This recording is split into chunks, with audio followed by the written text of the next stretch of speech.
ദില്ലിയിൽ BSFന്റെ ചെറുവിമാനം തകർന്നു വീണ് മുഴുവൻ യാത്രക്കാരും മരിച്ചു. 10 പേരാണ് വിമാനത്തിലുണ്ടായിരുന്നത്. ദില്ലിയിൽ നിന്നും റാഞ്ചിയിലേക്ക് പോവുകയായിരുന്ന വിമാനം ദ്വാരകയിലാണ് തകർന്നു വീണത്. വിവരങ്ങൾ നൽകാൻ മനു ശങ്കർ ചേരുകയാണ്. മനു, വിമാനത്തിലുണ്ടായിരുന്ന എല്ലാവരും മരണപ്പെട്ടിരിക്കുകയാണ്. അപകടത്തെക്കുറിച്ച് പ്രാഥമികമായി നൽകുന്ന അധികൃതരുടെ വിശദീകരണം എന്താണ്?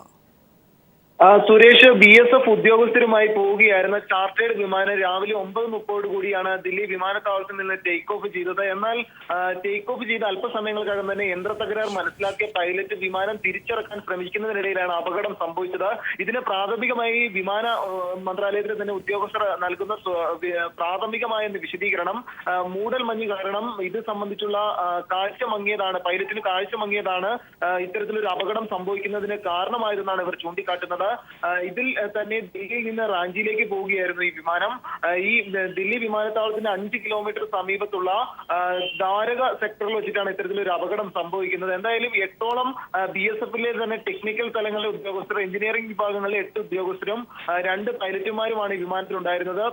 ഈ 10 പേരും തൽക്ഷണം മരിച്ചിട്ടുണ്ട് എന്ന് തന്നെയാണ് അറിയുന്നത്. 6 പേരുടെ മൃതദേഹങ്ങൾ ഇപ്പോൾ സ്ഥലത്തുനിന്ന് മാറ്റിക്കഴിഞ്ഞു. ബാക്കി ഉള്ളവർക്കായി തെരച്ചിൽ തുടരുകയാണ്. കൂടുതൽ അഗ്നിശമന സേന ഉദ്യോഗസ്ഥരടക്കം ഇപ്പോഴും സ്ഥലത്ത് സന്നിഹിതരാണ്. ആഭ്യന്തരമന്ത്രി രാജ്നാഥ് സിംഗും സ്ഥലം സന്ദർശിച്ചേക്കുമെന്നാണ് അറിയാൻ സാധിക്കുന്നത്. പ്രധാനമന്ത്രി നരേന്ദ്രമോദി സംഭവത്തെ ദുഃഖകരമായ സംഭവമെന്ന് രേഖപ്പെടുത്തിയിട്ടുമുണ്ട്. ദില്ലി ദ്വാരകയിലുണ്ടായിരുന്ന വിമാനാപകടത്തിൽ 10 പേർ കൊല്ലപ്പെട്ടിരിക്കുകയാണ്. വിശദാംശങ്ങളാണ് മനു ശങ്കരൻ ദില്ലിയിൽ നിന്ന് നൽകിയത്.